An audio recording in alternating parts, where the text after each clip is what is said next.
أعوذ بالله من الشيطان الرجيم بسم الله الرحمن الرحيم وقال الملك ائتوني به فلما جاءه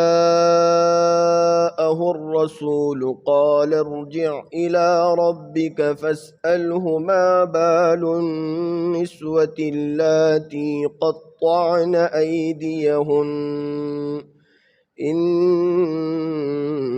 ربي بكيدهن عليم۔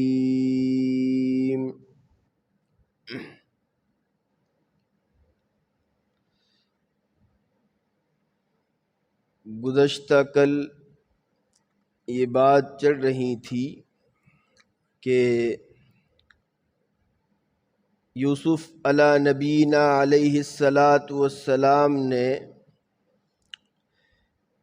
ان دونوں نوجوانوں کی خواب کی تعبیر بتلا دی جنہوں نے جیل میں رہ کر خواب دیکھا تھا۔ ان میں سے ایک باورچی تھا اور دوسرا جو ہے بادشاہ کو پانی پلانے والا تھا۔ ان کی خواب کی تعبیر بتلا دی یوسف علیہ السلام نے۔ اب یہ خواب کی تعبیر جب یوسف علیہ السلام نے بتلائی تو ایک ڈینجر تھی اور ایک خوشخبری سے بھری تھی۔ تو ڈینجر ہونے کی بنیاد پر دونوں نے یہ بات کہی کہ ہم تو مذاق کر رہے تھے، ہم نے خواب وغیرہ کوئی چیز دیکھی ویکھی نہیں ہے، بس ہم ایسا ہی کہہ رہے تھے۔ تو نبی علیہ السلام نے یہ بات کہی، یہ نبی کی زبان ہے، نبی کی زبان، اس سے جو بھی چیز نکلتی ہے وہ ہو کر رہے گی۔ تو اس خواب کی تعبیر کا علم اس وقت کے بادشاہ سلامت کو پہنچا۔ اس وقت کا جو مصر کا بادشاہ تھا بڑا نیک دل تھا، اس کو اس خواب کی تعبیر کا علم ہوا کہ یوسف علیہ السلام نے ایک خواب کی تعبیر بتلائی ہے۔ جب اس کو اس تعبیر کا علم ہوا تو اس نے بڑا تعجب کیا کہ اتنا بڑا آدمی، اتنے اونچے لیول کا آدمی، اللہ کا معصوم پیغمبر، اللہ کا نبی، جس کو خواب کی تعبیر بھی کا اللہ نے علم دیا ہے، ایسا آدمی جیل میں ہمارے پڑا ہوا ہے۔ اتنا بڑا آدمی جس نے اتنی اچھی تعبیر بتلائی نوجوانوں کو، ایسا اچھا آدمی، اس کو تعجب میں پڑ گیا کہ وہ ہمارے جیل خانے میں پڑا ہوا ہے۔ اب اس نے ایک فوراً آرڈر دیا اور اس کا جو خاص مشیر تھا اس کو یہ بات کہی کہ جاؤ اور جا کر یوسف کو ہمارے پاس لے کر آؤ، ہم خود ان سے ملاقات کرنے کے متمنی ہیں۔ کیا کہہ رہا ہے بادشاہ؟ ہم خود ان سے ملاقات کرنے کے متمنی ہیں، جاؤ اور جا کر ایسے عجیب و غریب انسان کو لے کر آؤ جس کو اللہ نے خواب کے تعبیر کا علم دیا، جو بڑے اونچے علوم کا حامل ہے، ایسے آدمی کو لے کر آؤ، ہم چاہتے ہیں کہ ایسے آدمی سے ملاقات کرے، ہم چاہتے ہیں، ہماری خواہش ہے۔ اب یہ اللہ کا غیبی نظام ہے جسے قدرتی نظام کہا جاتا ہے۔ یوسف علیہ السلام کو جیل سے چھڑانے کے لیے اللہ نے عزت کا راستہ نکال دیا۔ دیکھو میری باتوں پر غور کرو، ایک ایک لفظ پر اللہ تعالیٰ نے غیبی نظام بنایا، یوسف علیہ السلام کو جیل سے چھڑانے کے لیے عزت کا راستہ نکالا، عزت کا راستہ۔ یہ اللہ اپنے بندوں کے ساتھ جب کبھی کہیں پریشانی میں اٹک جاتے ہیں تو کچھ نہ کچھ ایسے راستے نکال دیتا ہے اللہ تعالیٰ، کہیں پر وہ پھنسے نہیں رہتے ہیں۔ تو وہ آدمی آیا، بادشاہ کا خاص مشیر، اور بادشاہ نے اسپیشل جس کو بھیجا تھا، اور آ کر یوسف علیہ السلام کو کہنے لگا کہ بادشاہ سلامت آپ کو یاد فرما رہے ہیں، بادشاہ آپ کا تذکرہ کر رہے ہیں اور آپ کو اپنے پاس اپنی ملاقات کے لیے بلا رہے ہیں۔ یوسف علیہ السلام نے کہا کہ میرے بھائی سن، ایک شرط ہے، اگر وہ شرط پوری ہوگی تو میں جیل سے باہر آؤں گا، اگر وہ شرط پوری نہیں ہوئی تو میں جیل سے باہر نہیں آؤں گا۔ کیا کہتے ہیں یوسف علیہ السلام؟ کس سے کہہ رہے ہیں؟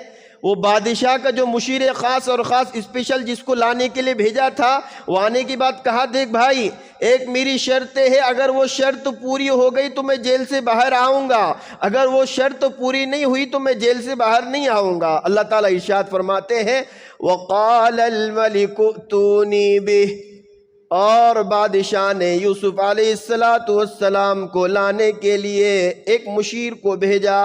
فَلَمَّا جَاءَهُ الرَّسُولُ، جب وہ مشیر یوسف علیہ السلام کو لینے کے لیے آیا، فَاسْأَلْهُ مَا بَالُ النِّسْوَةِ اللَّاتِي قَطَّعْنَ أَيْدِيَهُنَّ، جب وہ مشیر خاص آیا اور وہ اسپیشل بھیجا ہوا آدمی آیا، کہا چلو آپ کو بلا رہے ہیں۔ یوسف علیہ السلام نے کہا بھائی ایسا نہیں آؤں گا میں ایسا نہیں آؤں گا، پہلے جاؤ اور بادشاہ کو یہ بات پوچھو کہ مصر کی وہ عورت جس نے مجھ پر زنا کی تہمت لگائی تھی اور مصر کی وہ عورتیں جنہوں نے اپنی انگلیاں کاٹی تھی ان کا کیا حال ہے۔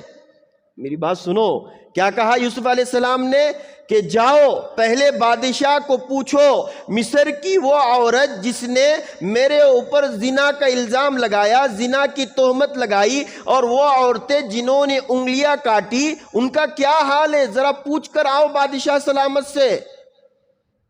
اگر جواب دیتے ہیں تو میں باہر آؤں گا، اگر جواب نہیں دیتے ہیں تو میں باہر نہیں آؤں گا۔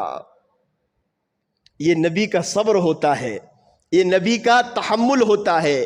ایک نبی بادشاہ اپنی طرف سے جس کو بلا رہا ہے، بادشاہ خود ایک آدمی کو اسپیشل بھیج رہا ہے ان کو لے کر آؤ، لیکن وہ کیا کہتے ہیں میں اس وقت تک نہیں آؤں گا جب تک میری بات کا جواب نہ آ جائے، کیونکہ میرے اوپر ایک الزام تھا کہ میں گنہگار ہوں، مجھ پر تہمت لگائی گئی تھی۔ سچا کون ہے اور جھوٹا کون ہے یہ حقیقت جب تک سامنے نہیں آتی میں جیل سے باہر نہیں آؤں گا۔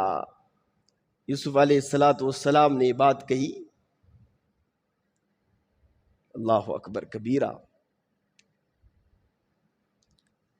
حضرت یوسف علیہ السلام نے جو یہ بات کہی، علماء اعظام فرماتے ہیں یوسف علیہ السلام یہ کہنا چاہتے ہیں اے اللہ تجھے تو معلوم ہے میں پاک ہوں، معصوم ہوں، میں پاک ہوں، معصوم ہوں، بے گناہ ہوں، بے قصور ہوں، میرا کوئی قصور نہیں ہے، اور زلیخا کو بھی معلوم ہے میں بے گناہ ہوں، میں معصوم ہوں، مجھ سے کوئی گناہ نہیں ہوا، زلیخا کو بھی معلوم ہے۔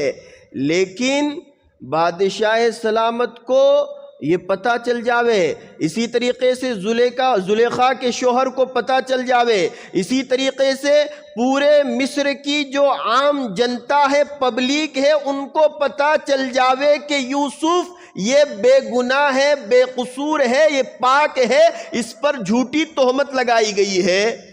یوسف علیہ السلام کو فائننس منسٹر نے اندر جو کیا تھا تو پورے شہر میں چرچا ہوئی تھی نا، یوسف نے زلیخا کی بیوی نے یوسف کے ساتھ غلط کام کیا ہے۔ تو یوسف علیہ السلام نے کہا میرا چرچا باہر تو اس طریقے سے چل رہا ہے کہ لوگ تو یہ سمجھ رہے ہیں کہ یوسف کا اس کے ساتھ معاملہ ہے اس طریقے سے۔ تو یوسف علیہ السلام نے یہ چاہا کہ لوگوں کے سامنے، بادشاہ سلامت کے سامنے اور پبلک اور عام جنتا کے سامنے، زلیخا کے شوہر کے سامنے، سب کے سامنے یہ معاملہ کلیئر ہو جائے سچا کون ہے اور جھوٹا کون ہے۔ یوسف علیہ السلام کو معلوم تھا، کیا معلوم تھا کہ میں جب جیل سے باہر آؤں گا تو اللہ مجھے بادشاہ بنائے گا، اللہ مجھے وزیر بنائے گا، اللہ مجھے منسٹر بنائے گا، یہ معلوم تھا ان کو۔ اور یہ معلوم تھا کہ جب میں وزیر بنوں گا، بادشاہ بنوں گا، اونچے لیول کا آدمی بنوں گا تو مصر کی جو عام پبلک، عام جنتا ہے، ان کے ذہن میں جو میرے بارے میں گمان ہے، ان کے دل میں جو شک ہے کہ یوسف کا زلیخا کے ساتھ معاملہ ہوا ہے، زلیخا کا یوسف کے ساتھ غلط کام ہوا ہے، جب میں گدی پر بیٹھوں گا منسٹر کی اور اسی طریقے سے بادشاہت کی، اس وقت لوگ سمجھیں گے دیکھو یوسف، وہی یوسف بادشاہ بنا ہے، وہی یوسف وزیر بنا ہے جس کا زلیخا کے ساتھ معاملہ تھا۔ یہ کہیں گے کہ نہیں؟ تو یوسف علیہ السلام نے کہا کہ میں ایسا نہیں آتا باہر جب تک کہ اوپن نہ کیا جائے پہلے کا جو معاملہ تھا وہ سچا کون ہے اور اس میں جھوٹا کون ہے۔ اور بعض علماء نے اس میں یہ بات لکھی، اس میں یہ بھی ہو سکتا ہے یوسف علیہ السلام کے ذہن میں یہ بات ہو کہ جو وہاں کی عام جنتا ہے، عام پبلک ہے، ان کے ذہن میں یہ بات، ان کے ذہن میں تو یوسف علیہ السلام آروپی تھے، گنہگار تھے، ان کے ذہن میں یہ بات آئے چلو بھائی گناہ کر لو، 2 نمبری کے کام کر لو، چلو جھوٹے کام کر لو۔ یہاں تو 2 نمبر کے کام کرنے والے، گناہ کرنے والے، برائی کرنے والے کو تو وزیر بنایا جاتا ہے، برا کام کرنے والے، گناہ کرنے والے، زنا کرنے والے کو تو منسٹر بنایا جاتا ہے، اس لیے گناہ کرنے میں عزت ہے۔ یہ بھی ہو سکتا ہے اگر میں بیٹھوں اور لوگوں کے سامنے میرا صفایا نہ ہو جائے، ہوتا ہے اس طریقے سے کہ جھوٹے جو لوگ ہوتے ہیں کبھی کبھار اس طریقے سے۔ ہمارے حضرت دامت برکاتہم العالیہ ایک جگہ بیان کر رہے تھے، بیان میں انہوں نے یہ بات کہی کہ جھوٹا آدمی اور دھوکہ دینے والا آدمی کبھی کامیاب نہیں ہو سکتا ہے۔ کیا کہا؟ جھوٹا آدمی اور دھوکہ دینے والا آدمی کبھی کامیاب نہیں ہو سکتا ہے۔ تو ان کے سیدھے ہاتھ کی طرف ایک بڑی عمر کے بزرگ بیٹھے تھے، چالو بیان میں انہوں نے کہا حضرت آج تو ہم دنیا میں دیکھ رہے ہیں کہ جھوٹا آدمی اور دھوکہ دینے والا آدمی تو بڑے بڑے اونچے درجے پر پہنچے ہوئے ہیں، اور آپ کہہ رہے ہیں کہ جھوٹا آدمی کامیاب نہیں ہو سکتا ہے، جھوٹا آدمی اونچے لیول پر نہیں پہنچ سکتا ہے۔ آج تو دنیا میں ہم دیکھ رہے ہیں کہ جھوٹے اور دھوکہ دینے والے آدمی بڑے بڑے پوسٹ پر ہے۔ تو حضرت نے بڑی انمول بات کہی، 2 باتیں کہی۔ ایک بات تو یہ کہا دیکھو کہ جو جھوٹ بول کر اور دھوکہ دے کر وہ کام کر رہا ہے، یہ تھوڑے دن اوپر رہے گا، کہا تھوڑے دن اوپر رہے گا اور بہت جلد نیچے آ جائے گا۔ حضرت نے کیا کہا؟ جھوٹ بولنے والا اور دھوکہ دینے والا اگر تم دیکھ رہے ہیں کہ وہ اوپر کی طرف جا رہا ہے اور بڑھ رہا ہے، مال کے اندر، بزنس کے اندر، تجارت کے اندر، بول چال کے اندر، سیاست میں، جس فیلڈ میں وہ ہے، اگر وہ آگے بڑھ رہا ہے، حضرت نے فرمایا بہت تھوڑے دن رہے گا اور آپ اس کو اپنی آنکھوں سے دیکھیں گے کہ ایسا نیچے گرے گا کہ پوری امت کے لیے اللہ اس کو عبرت کا نمونہ بنائے گا۔ بہت تھوڑے دن کے لیے اللہ اس کو اوپر لے جاتا ہے، تھوڑے دن کے لیے جھوٹا آدمی اور دھوکہ دینے والا، اور بہت جلد ایسا نیچے آتا ہے کہ کبھی کھڑا بھی نہیں ہو سکتا ہے اپنے بلبوتے پر۔ اور دوسری بات یہ کہی ہمارے حضرت نے، یہ کہا کہ ایمان والا جو ہے، ایمان والا جو بندہ ہے، ایمان والے بندے کے لیے بڑا مسئلہ اور بڑا سوال تو آخرت کا ہے۔ اس کے سامنے دنیا کی ترقی تو کوئی ترقی نہیں ہے۔ وہ یہ سمجھے گا کہ آج میں جھوٹ بولوں گا، آج میں دھوکے سے کام کروں گا، جو کچھ کروں گا، ہو سکتا ہے دنیا کے اندر میں چھوٹ جاؤں لیکن قیامت میں اللہ کے عذاب سے نہیں چھوٹ سکوں گا۔ اللہ کے عذاب سے کون بچائے گا مجھے؟ ہو سکتا ہے دنیا کی آنکھ، ہو سکتا ہے موت تک میں جھوٹے کاروبار کروں، دھوکے سے کام کروں اور مجھ پر کوئی آفت نہ آ جائے، میرا مال بھی چلتا رہے، بزنس بھی چلتا رہے، لیکن مومن یہ گمان کرے گا کہ قیامت کے دن تو اللہ کے عذاب سے میں بچ نہیں سکتا، کون بچائے گا وہاں پر؟ یوسف علیہ السلام نے یہ بات سمجھی کہ یہ کلیئر معاملہ ہو جائے، صاف معاملہ ہو جائے، میرے بارے میں جو لوگوں کے ذہن میں چرچا ہے وہ لوگ سمجھتے ہیں کہ، اور جیسے اس نے زلیخا نے بھری مجلس میں دھمکی دی تھی اگر برا کام نہیں کرے گا تو ذلیل کروں گی، جیل میں ڈالوں گی، یہ جو چرچا پورے شہر میں پھیل رہی ہے اور لوگوں کو پتا ہے کہ اس طریقے سے میرا معاملہ ہے، تو پہلے یہ کلیئر ہو جائے سچا کون ہے، جھوٹا کون ہے، حقیقت کیا ہے، تحقیق کی جائے اس کی۔ تو کہا جاؤ تم بادشاہ سے پوچھو وہ ان مصر کی عورت کے بارے میں جس نے میرے بارے میں زنا کی تہمت لگائی، اور ان عورتوں کے بارے میں جنہوں نے اپنی انگلیاں کاٹ دی، جاؤ بادشاہ کو پوچھو حقیقت کیا ہے۔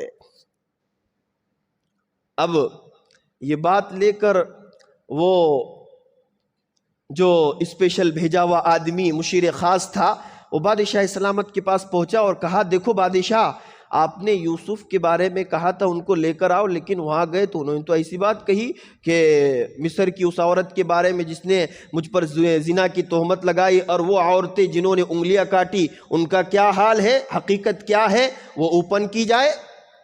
یہ بات وہ کہہ رہے تو فوراً وہ جو بادشاہ سلامت تھا، بڑا نیک، اس وقت تو ایمان نہیں لایا تھا لیکن نیک تھا، یوسف علیہ السلام سے اس کو محبت تھی، اسی کی بنیاد پر علماء نے لکھا کہ چند دنوں کے بعد اللہ تعالیٰ نے اس کو ایمان کی دولت عطا فرمائی اور اس کی موت ایمان پر آئی۔ وہ جو بادشاہ تھا اس کا نام ریان تھا اس کا نام۔ تو اس نے فوراً آرڈر دیا اور کہا زلیخا کو دربار میں حاضر کیا جائے۔ کیا کہا؟ فوراً آرڈر کیا کہ یوسف ایسا کہتے ہیں تو ان کے حکم پر، اب بادشاہ سلامت جیل کے قیدی کے حکم پر کام کرنا ہے۔ کیسا اللہ کا غیبی نظام ہے۔ کیا کہا؟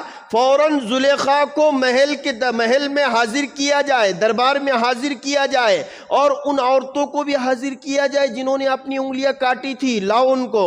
کیا کہتے اللہ تعالیٰ؟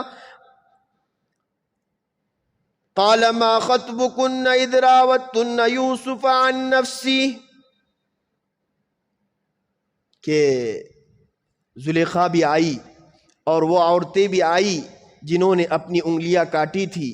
اب ڈائریکٹ بھری محفل میں وہ ریان بادشاہ سلامت زلیخا سے اور ان کی عورتوں سے، وہاں کی جو عورتیں تھیں جنہوں نے انگلیاں کاٹی تھی، ان سے سوال کرتا ہے۔ یہاں علماء نے ایک بات لکھی ہے اور کہا ہے کہ یوسف علیہ السلام نے یہاں پر یہ بات کہی کہ پہلے جا کر بادشاہ سے پوچھو مصری کی عورت، اور یہ بات کہی کہ وہ عورتیں جنہوں نے اپنی انگلیاں کاٹی ان کو پوچھو حقیقت حال کیا ہے، جنہوں نے مجھ پر زنا کی تہمت لگائی۔ اب صاف صاف لفظوں میں یوسف کہہ سکتے تھے کہ بادشاہ سے کہو زلیخا کا اور میرا کیا مسئلہ ہے، حل کرو، لیکن زلیخا کا نام نہیں لیا۔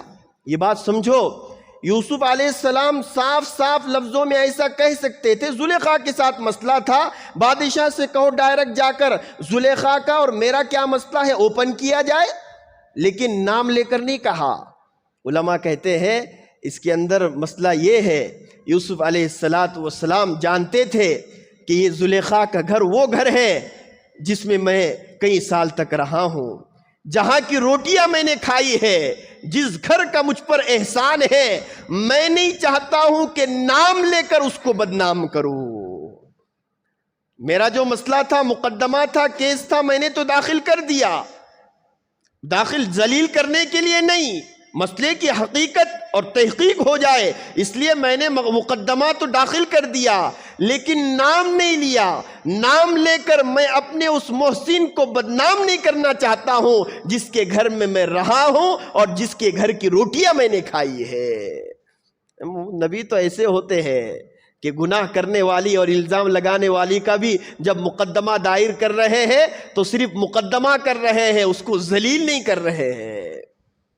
تو بادشاہ نے ان کو بلایا، زلیخا کو دربار میں بلایا اور عورتوں کو بلایا اور ڈائریکٹلی بھری محفل میں ان سے سوال کرتا ہے اور کہتا ہے قال ما خطبکن اذ راوتن یوسف عن نفسی، او عورتوں یہ بتلاؤ کہ یوسف کو تم نے پھنسانے کی کوشش کی تھی یا یوسف نے تم کو پھنسانے کی کوشش کی تھی؟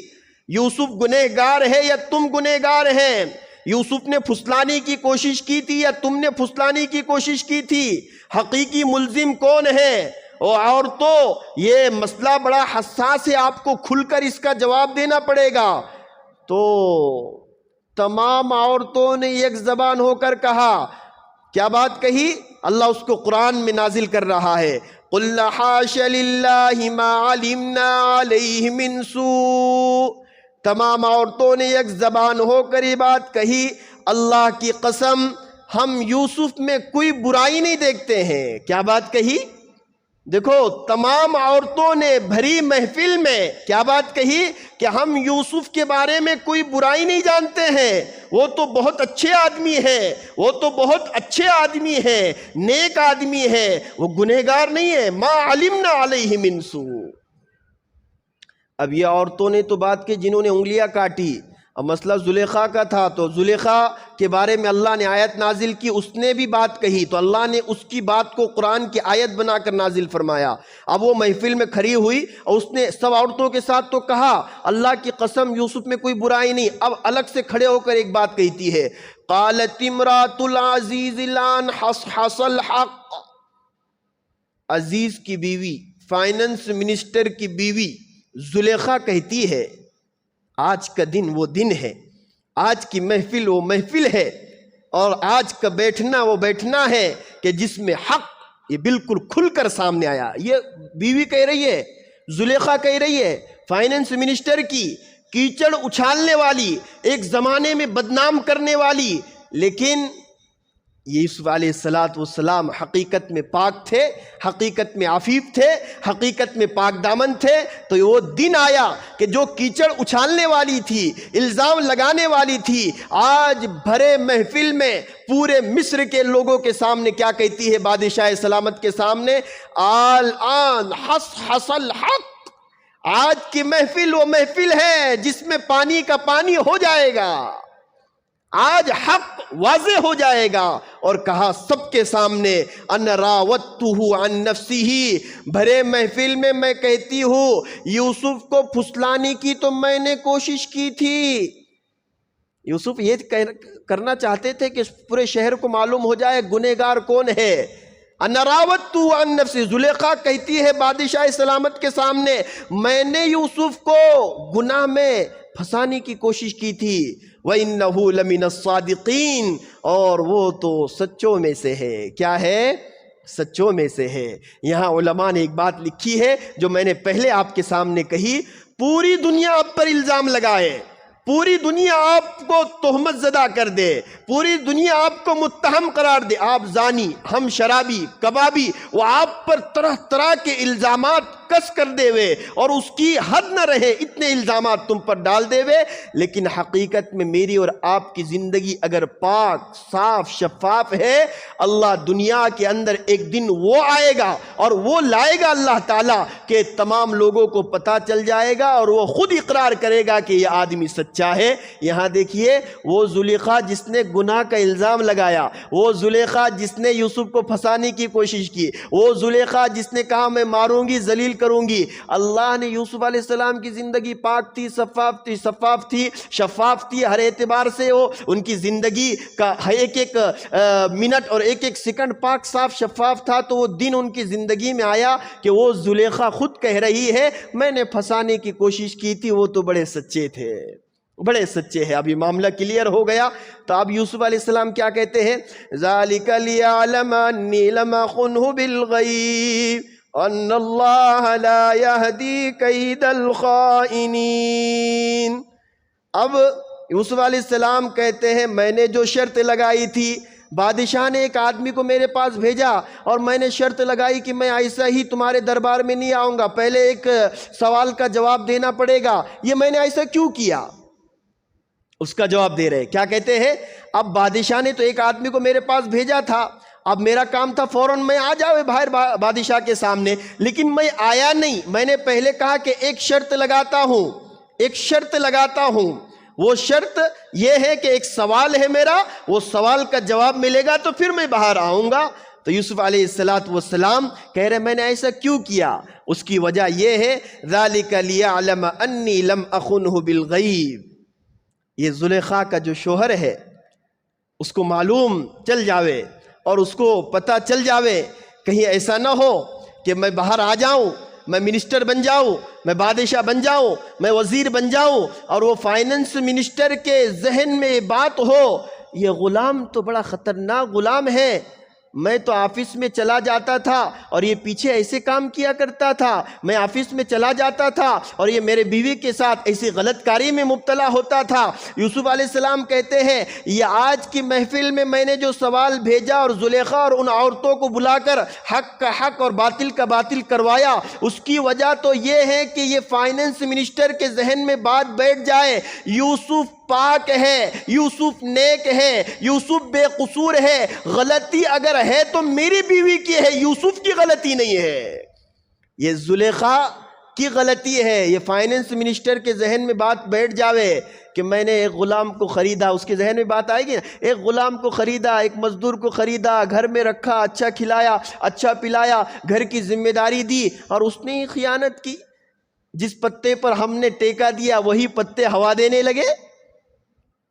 تو یوسف علیہ السلام نے کہا کہ یہ اس کے ذہن میں سے مجھے یہ بات نکالنی تھی، اس لیے میں نے یہ بات کہی، اور یہ بات خصوصاً ذہن میں رکھنی چاہیے کہ انسان کہ بہت سارے ذمہ داری ہوتی ہے۔ اب جیسے یوسف علیہ السلام نے یہ بات کہی، میرے طرف گھر کی ذمہ داری تھی، میں غلام تھا، لیکن گھر کی ذمہ داری تھی تو کہیں یہ فائنینس منسٹر کے ذہن میں یہ بات نہ آ جاوے کہ گھر کی جو ذمہ دار اور غلام تھا اس نے میرے بیوی کے ساتھ خیانت کی ہے۔ تو یہ بات یاد رکھی جائے کہ اگر کوئی انسان تم پر اور ہم پر بھروسہ کر کے کاروبار سونپے یا بزنس سونپے یا آپ کو کاروبار کی ذمہ داری دے دے، آپ کو مینیجر بنا دے کہ آپ پورا کام سنبھال دیجئے اور آپ کے ذمہ ہے کہ پورا بزنس سنبھالنا ہے، آپ جو ہے دکان کے مینیجر ہے، سب چیزیں آپ کے ہاتھ میں ہیں، اگر کوئی آپ پر بھروسہ کر کے کوئی چیز سونپ دے تو علماء کہتے ہیں اس کے بھروسے پر مکمل اترنا چاہیے۔ آپ اگر کسی کی ذمہ دار ہے، چاہے آپ کسی دکان کے، مکان کے، اسی طریقے سے کسی انجمن کے، مدرسے کے، مسجد کے، کسی کے انجمن کے، تحریک کے، کسی کے بھی ذمہ دار ہو، تو اس کے اندر سب سے بنیادی چیز یہ ہے کہ انسان کو خیانت نہیں کرنی چاہیے۔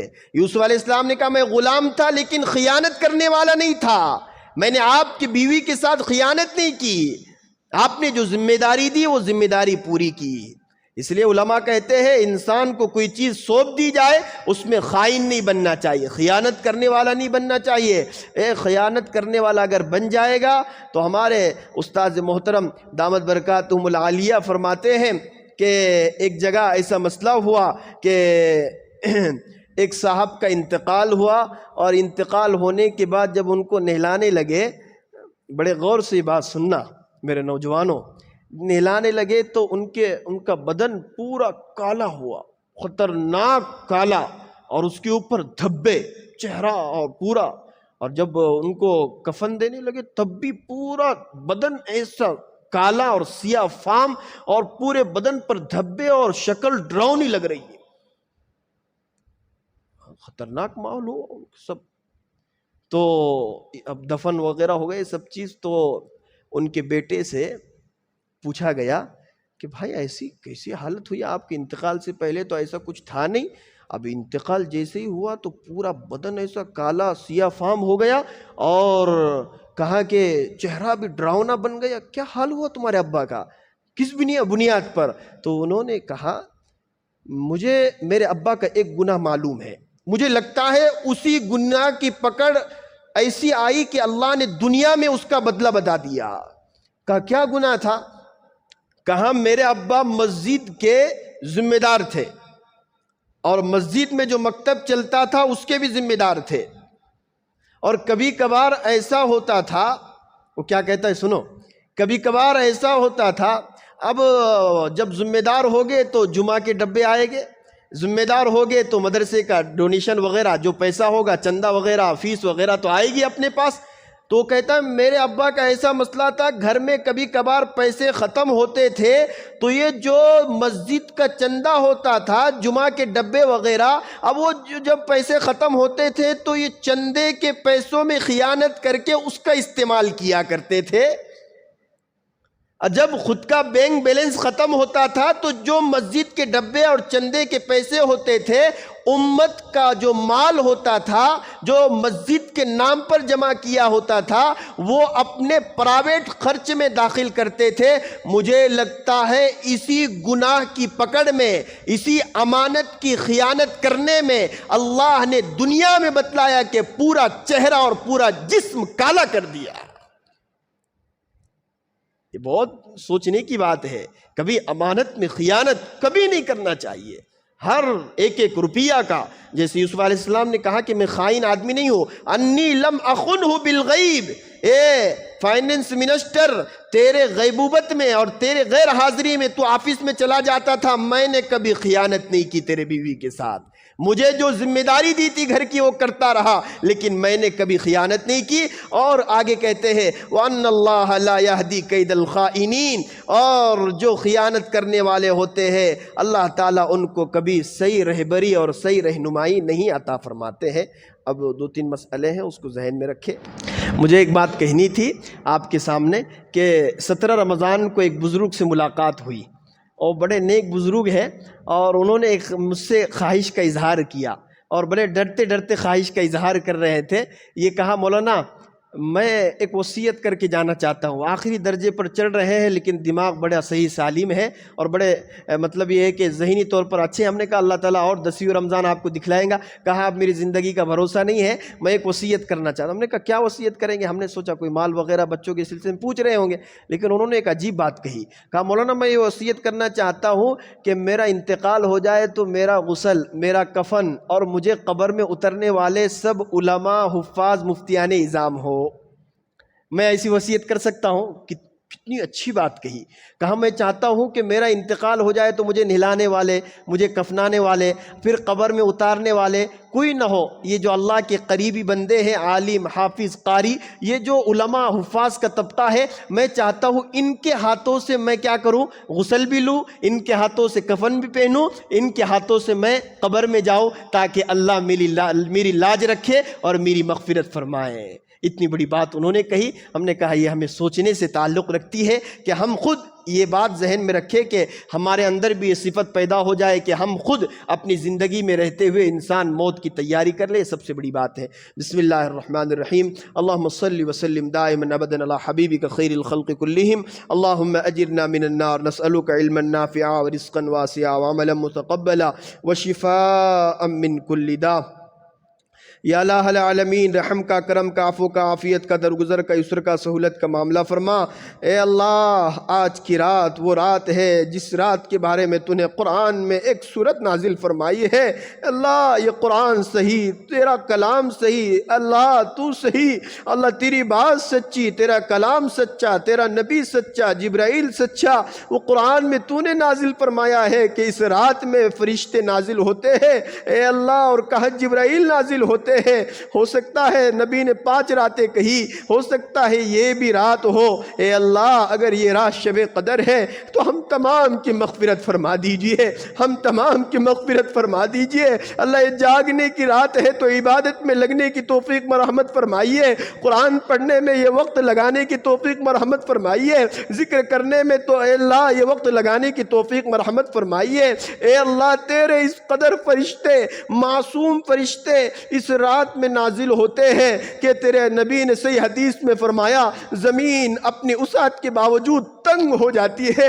اتنے فرشتے اس رات میں تو نازل کرتا ہے اور معافی کا عام اعلان کرتا ہے, بخشش کا عام اعلان کرتا ہے, سب کی اچھائیں, ضرورتیں, مرادیں, منتیں تو پوری کرتا ہے. اللہ ہم عاجز کمزور بندے ہیں, نکمے بندے ہیں, ناشکر بندے ہیں, زندگی گناہ میں گئی ہے, زبان گناہ میں ہے, ہاتھ گناہ میں ہے, دماغ گناہ میں ہے, روح جسم کا روح گناہ میں لت پت ہے, زبان سوال کیے جانے کے لائق نہیں ہے, اتنی گندی جھوٹ, غیبت, اے اللہ بہتان, اس میں پوری زندگی چلی گئی.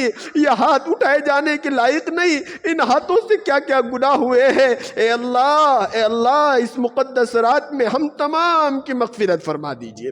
پیارے اللہ جی مغفرت فرما دیجئے, او پیارے اللہ جی مغفرت فرما دیجئے. اے اللہ عافیت کا معاملہ فرما دیجئے. اے اللہ رحم و کرم کا معاملہ فرما دیجئے. ہمارے بیٹھنے کو قبول فرما دیجئے. اے اللہ ہمارے بچوں کو معاف کر دیجئے, گھر والوں کو معاف کر دیجئے, ہمارے بڑوں کو معاف کر دیجئے. اے اللہ چھوٹوں کو معاف کر دیجئے, مستورات کو معاف کر دیجئے. اے اللہ تو معاف کرے گا, اے اللہ تیرا کیا جائے گا. اے اللہ ایک مرتبہ تو نظر کرم کرے گا. اے اللہ تیرے ایک نظر کی بات ہے, میری زندگی کا سوال ہے.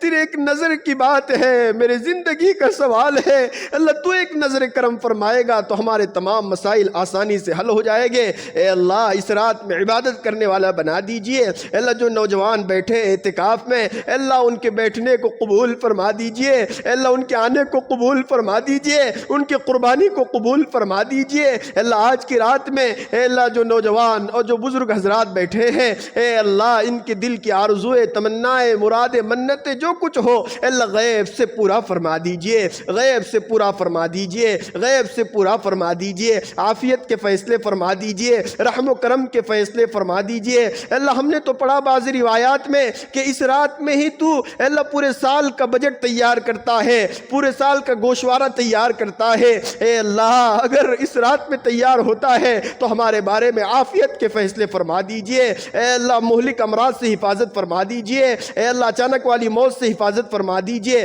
دلوں میں اتحاد عطا فرمائیے۔ اللہ یہ نوجوان بیٹھے ہیں تیرے قرآن کی محبت میں بیٹھے ہیں، اللہ آج یہ رات کا منظر چل رہا ہے، اے اللہ رات میں ایسے وقت میں دنیا کے بادشاہ تو اپنے دروازے انہوں نے بند کر لیے، اے اللہ انہوں نے تالا لگا دیا، لیکن تیرا دروازہ تو کبھی بند نہیں ہوتا ہے، تیرے دروازے پر یہ آئے ہیں، اے اللہ ان کی دل کی اچھاؤں کو قبول فرما دیجئے، مراد منتوں کو پورا فرما دیجئے، اے اللہ آنے کو قبول فرما دیجئے، قرآن کی محبت میں آئے ہیں قبول فرما دیجئے، اے اللہ موت تک 5 وقت نماز کی توفیق عطا فرمائیے، آئندہ والے جو رمضان کے ایام باقی اس میں خوب عبادت کرنے کی توفیق مرحمت فرمائیے، انٹرنیٹ کے اللہ فتنے سے حفاظت فرمائیے، اے اللہ یہ رات جاگنے میں اے اللہ محض تیری عبادت میں جاگنے کی توفیق مرحمت فرمائیے، ہماری دعا کو نبی اکرم صلی اللہ علیہ وسلم کے صدقہ طفیل میں قبول و منظور فرما دیجئے برحمتک یا ارحم الراحمین۔ الحمدللہ۔